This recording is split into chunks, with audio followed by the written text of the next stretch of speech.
ফিলিস্তিন জিন্দাবাদ জানিয়ে দিব হাতে থাকা সর্বশেষ আপডেট আন্তর্জাতিক সংবাদ। প্রথমেই সংবাদ শিরোনাম। যুক্তরাষ্ট্রের চাপে চীন বিরোধী চুক্তির ব্যাপারে বেইজিং এর হুঁশিয়ারি।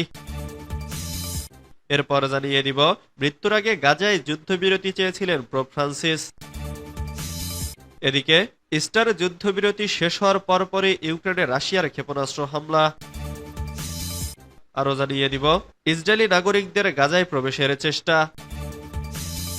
সর্বশেষ জানিয়ে দিব ইয়েমেনিদের জন্য স্যাটেলাইট চিত্র ব্যবহার বন্ধের মার্কিন অনুরোধ প্রত্যাখ্যান করেছে চীন। এতক্ষণ শুনছিলেন সংবাদ শিরোনাম, এবারে বিস্তারিত।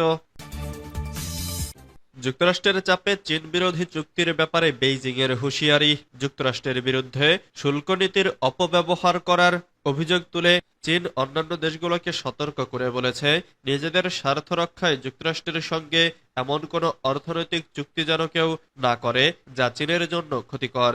বিশ্বের এই দুই বৃহত্তম অর্থনীতির মধ্যে চলমান বাণিজ্য যুদ্ধের উত্তেজনা আরো বাড়িয়ে দিল চীনের বাণিজ্য মন্ত্রণালয়ের এই বিবৃতিতে বলা হয়, চীনের স্বার্থের ক্ষতি হয় এমন কোনো চুক্তিতে যদি কেউ যুক্ত হয় তাহলে চীন কঠোর ও সমপর্যায়ের প্রতিক্রিয়া দেখাবে। এর আগে ব্লুমবার্গের এক প্রতিবেদনে বলা হয়, ট্রাম্প প্রশাসন এমন একটি পরিকল্পনা করেছে যাতে যেসব দেশ যুক্তরাষ্ট্রের কাছ থেকে শুল্ক ছাড় চায় তাদেরকে চীনের সঙ্গে বাণিজ্য কমাতে চাপ দেওয়া হবে। এতে আর্থিক নিষেধাজ্ঞার কথাও রয়েছে। এই খবর প্রকাশ পাওয়ার পর চীন এই হুঁশিয়ারি দিল। প্রেসিডেন্ট ডোনাল্ড ট্রাম্প এর আগে 2 এপ্রিল বিশ্বের বহু দেশের ওপর শুল্ক আরোপের ঘোষণা দেন, তবে অনেক দেশের ওপর সেই শুল্ক পরে স্থগিত করা হয়। অথচ চীনের ওপর কঠোর শুল্ক অব্যাহত রাখা হয়, যা এখন 145% পর্যন্ত পৌঁছেছে।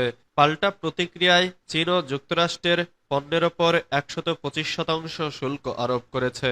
তবে সম্প্রতি চীন ইঙ্গিত দিয়েছে তারা আপাতত আর শুল্ক বাড়াবে না।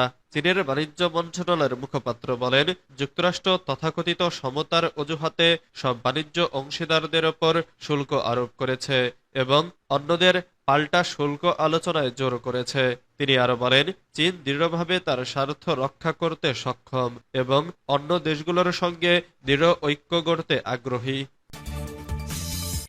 মৃত্যুর আগে গাজায় যুদ্ধবিরতি চেয়েছিলেন পোপ ফ্রান্সিস। বিশ্ববাসীর ভালোবাসা পাওয়া ক্যাথলিক খ্রিস্টানদের ধর্মীয় নেতা পোপ ফ্রান্সিস আর নেই। স্থানীয় সময় সোমবার 21 এপ্রিল ভোরে ভ্যাটিকানে শেষ নিঃশ্বাস ত্যাগ করেন এই মানবিক নেতা।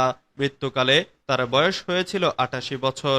তবে মৃত্যুর আগ মুহূর্তেও তিনি উচ্চারণ করে গেছেন শান্তির কথা।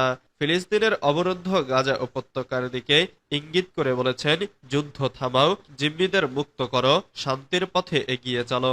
ইস্টার সানডে এর আগের দিন হাসপাতাল থেকে সদ্য ফিরে আসা অসুস্থ Pope Francis Vatican Saint Peter's ব্যাসিলিকার বারান্দায় দাঁড়িয়ে বিশ্ববাসীর উদ্দেশ্যে উর্বি এট অর্বি আশীর্বাদ পাঠ করেন। এই সময় তিনি গাজায় মানবিক সংকট নিয়ে গভীর উদ্বেগ প্রকাশ করেন। এছাড়াও তিনি ইসরায়েলের সামরিক আগ্রাসনের সমালোচনা করে বলেন, আমরা যেন ভুলে না যাই, মানবতা রক্ষা করার চেয়ে বড় কোনো ধর্ম নেই। পোপ ফিলিস্তিনের স্বাধীনতাকামী গোষ্ঠী হামাসকে অবশিষ্ট জিম্মিদের মুক্তি দিতে বলেন এবং ইসরায়েলকেও ফিলিস্তিনের নিরীহ মানুষের ওপর দমনপীড়ন বন্ধ করার আহ্বান জানান। এদিকে ভ্যাটিকানের কার্ডিনাল কেভিন জেনারেল জানান, সোমবার 21 এপ্রিল সকালে রোমের বিশপ পোপ ফ্রান্সিস প্রভুর ঘরে ফিরে গেছেন। জীবনের শেষ পর্যন্ত তিনি মানুষের সেবা ও শান্তির বাণী প্রচারে অটল ছিলেন। প্রসঙ্গত, তরুণ বয়সে একটি ফুসফুস অপারেশনের পর থেকে নানা শারীরিক জটিলতার মধ্যেই তিনি 12 বছর ধরে ক্যাথলিক চার্চের নেতৃত্ব দিয়েছেন। সর্বশেষ ফেব্রুয়ারিতে নিউমোনিয়ায় আক্রান্ত হয়ে 38 দিন হাসপাতালে ছিলেন তিনি। সেখানেও তার উদ্বেগের কেন্দ্রে ছিল গাজার মানুষের দুর্ভোগ। ইস্টার যুদ্ধবিরতি শেষ হওয়ার পরপরই ইউক্রেনে রাশিয়ার ক্ষেপণাস্ত্র হামলা। ইউক্রেনে একদিনের যুদ্ধবিরতি শেষে ফের হামলা চালিয়েছে রাশিয়া। সোমবার 21 এপ্রিল ভোরে ইউক্রেনকে লক্ষ্য করে ক্ষেপণাস্ত্র এবং ড্রোন হামলা চালায় মস্কো। রাশিয়ার প্রেসিডেন্ট ভ্লাদিমির পুতিনের ঘোষিত একদিনের ইস্টার যুদ্ধবিরতি শেষ হওয়ার কয়েক ঘন্টা পর এই হামলা হয়। তবে হামলায় বড় কোনো ক্ষয়ক্ষতি হয়নি। আঞ্চলিক ইউক্রেনীয় কর্মকর্তারা সোশ্যাল মিডিয়ায় জানিয়েছেন, হামলায় তাৎক্ষণিকভাবে হতাহত বা বড় ক্ষয়ক্ষতির খবর পাওয়া যায়নি। তবে সোমবার মধ্যরাতের পর থেকে পূর্ব ইউক্রেনে বিমান হামলার সতর্কতা জারি করা হয়, যা এখনো প্রত্যাহার করা হয়নি। ইউক্রেনীয় বিমান বাহিনীর তথ্য অনুসারে কিয়েভ এবং কেন্দ্রীয় অঞ্চলগুলোকে প্রায় 1 ঘন্টার সতর্কবার্তা জারি করা হয়েছিল। ইউক্রেনের রাজধানীতে হামলার কোনো খবর পাওয়া যায়নি, তবে বন্দর শহর মাইকোলাইভের কর্মকর্তারা জানান তাদের এলাকায় রাশিয়ান ক্ষেপণাস্ত্র আঘাত হেনেছে। সেখানেও তাৎক্ষণিকভাবে ক্ষয়ক্ষতির খবর পাওয়া যায়নি। এদিকে আঞ্চলিক কর্মকর্তারা জানান ইউক্রেনের সীমান্তবর্তী রাশিয়ার ভরোনেজ অঞ্চলেও রাতভর 2 ঘন্টা ধরে বিমান হামলার সতর্কতা জারি করা হয়েছিল এবং তুরস্ক ও বেলগরদের সীমান্তবর্তী অঞ্চলেও ক্ষেপণাস্ত্র হামলার ঝুঁকি ছিল।